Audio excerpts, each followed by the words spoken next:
What's up, YouTube? Franchise Sports TV back again with another video. Before I begin, make sure you subscribe to the Rumble channel for Franchise Sports TV under FSTV 22. Alright, time for another round of greatest players from all 30 teams. I should say 5 greatest players from all 30 teams, including the best player ever played for that team. Now we're going 3 for 1 this week, since I didn't put out one last week, so expect another one of these later in the week. So we recently got done in Chicago. We went to Brooklyn, New York, Phoenix, Miami, Denver, Orlando, Charlotte, Houston, San Antonio, Milwaukee, LA with the Lakers. Those are the ones I have done so far. So now we're in Cleveland. I wanted to do Cleveland actually a long time ago, but I was trying to figure out how am I going to do the list.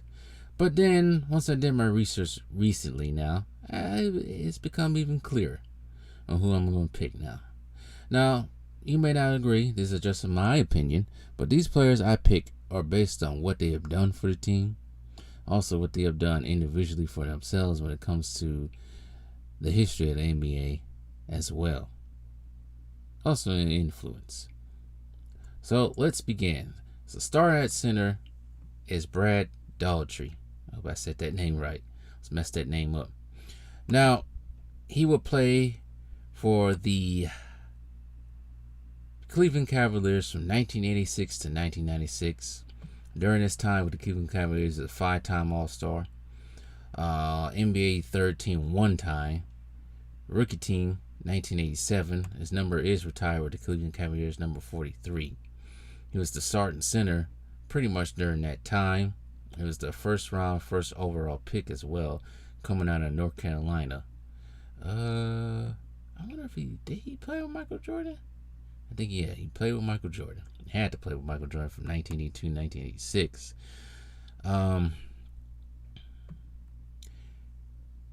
He was part of that team that also drafted Ron Harper as well. They got Mark Price. They put together somewhat of a decent team with Daugherty. I forgot, I messed his name up. But anyway, you get what I'm trying to say. Ron Harper, Mark Price, and also John Hot Rod Williams. But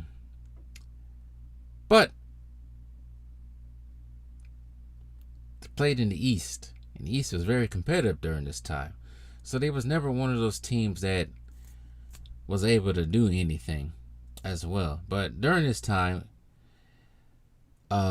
with the Cleveland Cavaliers, he averaged 19 points, 10 rebounds per game in 8 seasons. He retired as the Cavs' all-time leading scorer at 10,000 points. Rebounder as well, 5,000. And only stood until one LeBron James broke it in 2008 against the Toronto Raptors. And that leading rebound record stood until December, actually the same year, later in that, actually was the next season in that calendar year, when it was broken by Zydrunas Ilgauskas in a game against, once again, the Raptors. He played in 41 postseason games and led the Cleveland Cavaliers as far as the Eastern Conference Finals in 1992. And he was also part of the Cavs' 30th anniversary. And it was an unanimous selection picked to the all-time Cleveland Cavalier team. But his career was cut short from the Cavs. He only played until age 28 due to back troubles. And I think he retired right mid through the... He never played the 93-94 season again. Wow. But they kept him. He officially... So, basically, unofficially, he retired after the 94 season, but they didn't really retire him to the 96 season. And he only made one appearance in uniform in a movie starring Woody Goldberg called Eddie, along with teammates Hot Rod, John and Terrell Brandon and Bobby Fields. So, and there it is. At the power forward position, I pick Larry Nance, not Junior, Larry Nance. Now, Larry Nance was not drafted by the Cleveland Cavaliers. He was drafted by the Phoenix Suns in 1981. First round 20th overall pick. But he was traded to the Cleveland Cavaliers for, let me see who he was traded for. He was traded to the Suns, from the Suns to the Cavaliers. When the Suns were struggling, they were struggling back, 1635. He was traded with Mike Sanders and Detroit's #1 pick in 1998 to Cleveland for Kevin Johnson, Mark West, and Tyrone Coburn. Cleveland's first used, I think they got Dan Marley out of that as well. But it really didn't work out too much because Brad was having back issues as well that forced him to retire.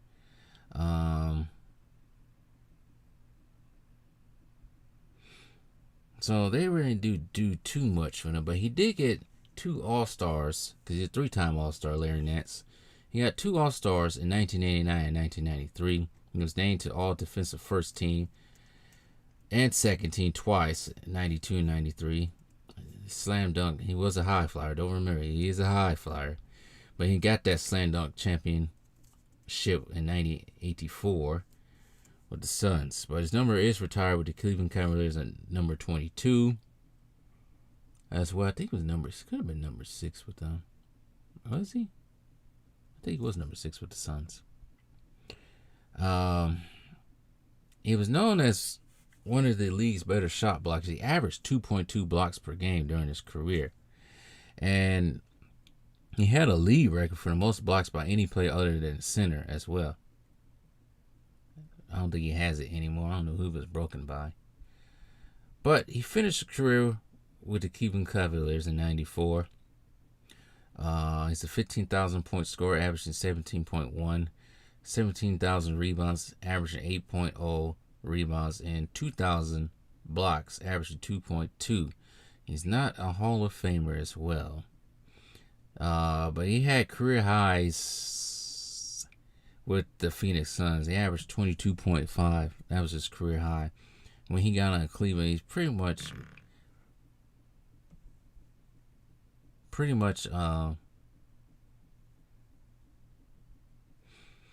went downhill. Went downhill after that. His best season with the Cleveland Cavaliers, points-wise, was actually the 1991 season at 19.2 as well. And he did get to the playoffs with the Cleveland Cavaliers as well. But anyways, let's move on. At the small forward position, do I really need to say who it is? We already know who it is. And this is probably the only time he be on the team. You know what? This ain't his only time on the team. I think I put him on the Miami Heat. But LeBron James, people. LeBron James. Now, when LeBron James was on the Cleveland Cavaliers, his first stint, he was very likable. I liked him. And then Miami happened. But during his first tenure with the Cavs, he changed the team around. Not instantly. It took a while. But he changed the team around. He led the team to the playoffs almost every season he was there, except for his rookie season. But they just couldn't do anything as well. He did get the Cleveland Cavaliers to the finals. I think it was their first finals in the 06-07 season.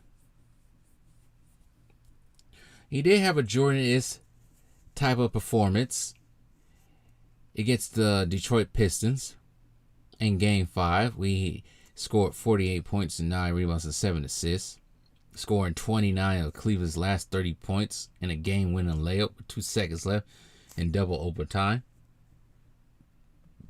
But they got swept by the Spurs. And he tried again the next season. Couldn't get past the Cleveland Cavaliers. Oh, not the Cleveland Cavaliers. Couldn't get past the Boston Celtics. He got 2 MVPs with him. They just couldn't get past the Celtics towards the end, or the Magic. But when he came back, let's not forget, when he came back in the 2014-15 season, they got right back to the championship second time.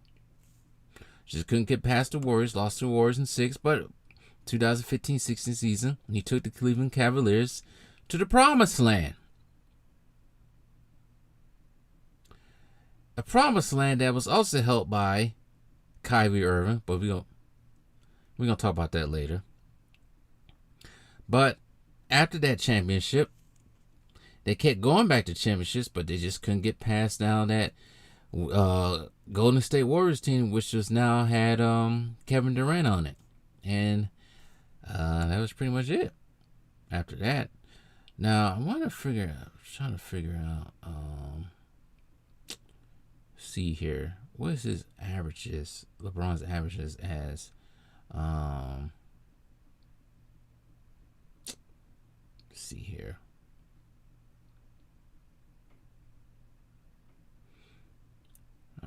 They ain't gonna tell me what his averages are as a Cleveland Cavalier.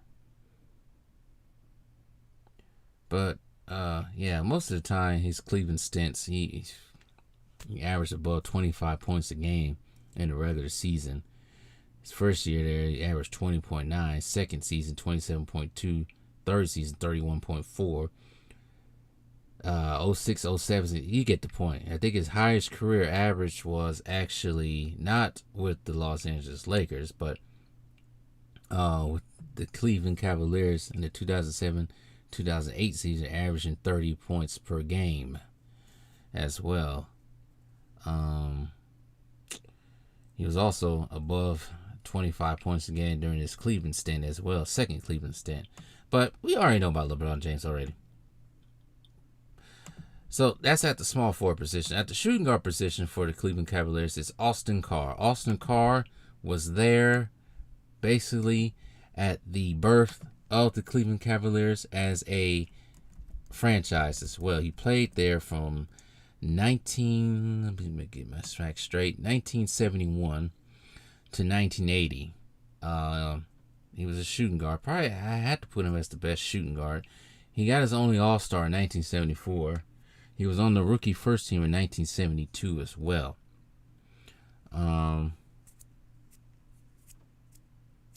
Sorry. Scratching. But his first season with the in the NBA on Cleveland, he couldn't get off the ground. What I mean by that, he suffered many injuries. Then he had a broken foot and missed the first month.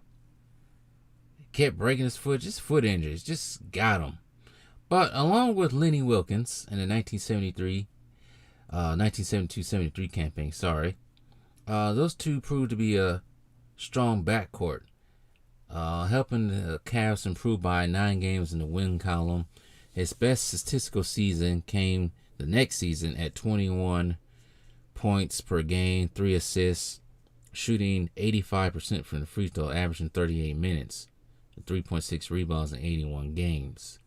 Like I said, in that season, he got his first All-Star in his All-Star appearance, but he suffered a knee injury. But he's also known for, as well, getting the team to their first winning season. They got a Central Division title, the first playoff appearance in franchise history. They got 3 straight playoff appearances during this time. 1976 conference semifinals. They defeated the Washington Bullets for 4-3 in a back-and-forth 7-game series. They won Game 7 by a score of 87-85 as well. But they will get to the Eastern Conference Finals, but they will lose to, basically, you could say the Celtics are their nemesis, but they will lose to the Boston Celtics in 6 games as well.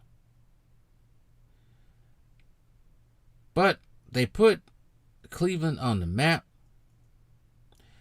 the Cavs run to the playoffs in the 1976 season will be known as the Miracle of Richfield as well. I think they won that series on the Washington Bullets. Carr averaging 11.8 points a game in 13 games in that 1976 playoffs. He played in all 82 games in the 1976-77 season, averaging 16.2 points a game, 6.1 increase from his previous season. But he can get them to the playoffs again in 1978. But they would lose in 2 games. I think it was 2 games during that time. They lose in 2 games against the New York Knicks. But he wouldn't end his career with the Cavs after a terrible season. End of the season 30-52. I think it was the 1978-79 campaign, 30-52. He's pretty much out of there after that. I think he would play. I don't think he would play. He played with the Dallas Mavericks and Washington Bullets, totaling 47 games. But he would end his career averaging 15.4 points per game, 2.9 rebounds, and 2.8 assists as well. So, yeah, he left Cleveland after the 1980 season, actually. That was pretty much it. And he played only 8 games with Dallas and 39 with Washington. But Austin Carr is shooting guard.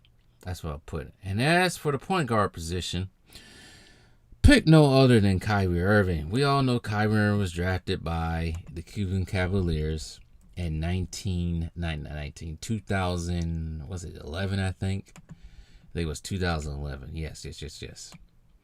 2011, first overall pick out of Duke. Played for the Cleveland Cavaliers from 2011 2017. He got Rookie of the Year with them, rookie first team. I think he only got 3 All-Stars with the Cleveland Cavaliers, 2013, 14, and 15. He didn't get one in 16. I think 16 season. I think he's marred with injuries, but he was drafted to the Cleveland Cavaliers. This is after LeBron James, but he pretty much held up his own, even though Cleveland didn't go anywhere. Like I said, in his first year, he won Rookie of the Year as well, but he did make some noise. He got his first All-Star appearance his second year. But we all know he is big in the 2016 NBA Finals for hitting that clutch shot over Stephen Curry.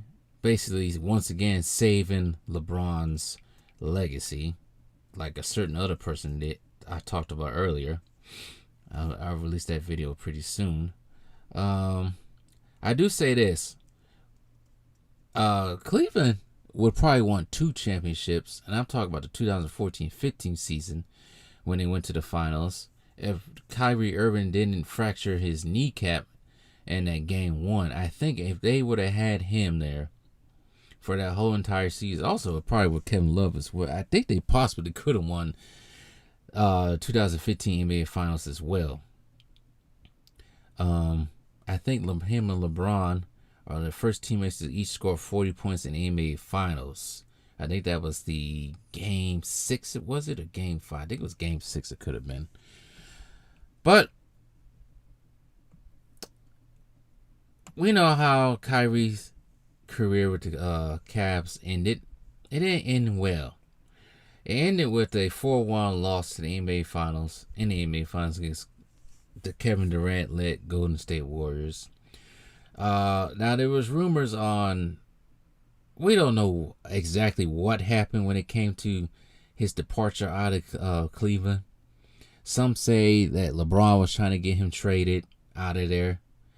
Some say he got tired of LeBron. He didn't get the credit for actually hitting that shot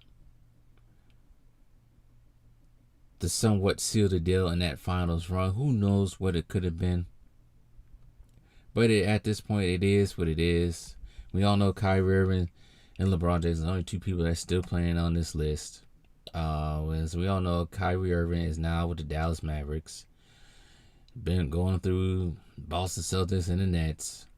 But yeah, I had to put Kyrie as the point guard position. Now, the best player who ever played for the Cleveland Cavaliers is no other than LeBron James. This cannot be denied. As people want to call me a hater, he is the best player that ever played for the Cleveland Cavaliers. There's plenty of honorable mentions. Mark Price, Hot Rod Williams, J.R. Smith, Kevin Love, Sejunis Ilgauskas, Larry Hughes, Drew Gooden, Carlos Boozer, Nate Thurman. I think played there for only 2 years, but I'm going to put him in there. So many different people that you can say in there as honorable mentions as well. Terrell Brandon, I think Tyrone Hill, Sean Kemp played on there for a couple of seasons. Bevan Knight, if you remember him, Baron Davis, so many people you can shout out. Ricky Davis. So, but going through the list again, starting at center, Brad Daugherty. Power forward, Larry Nance. Small forward, LeBron James. Shooting guard, Austin Carr. And at the point guard position, Kyrie Irving. So that pretty much rounds out my list right there. But anyways, there's your Cleveland Cavaliers top 5 greatest players of all time. And greatest player. But tell me what you guys think.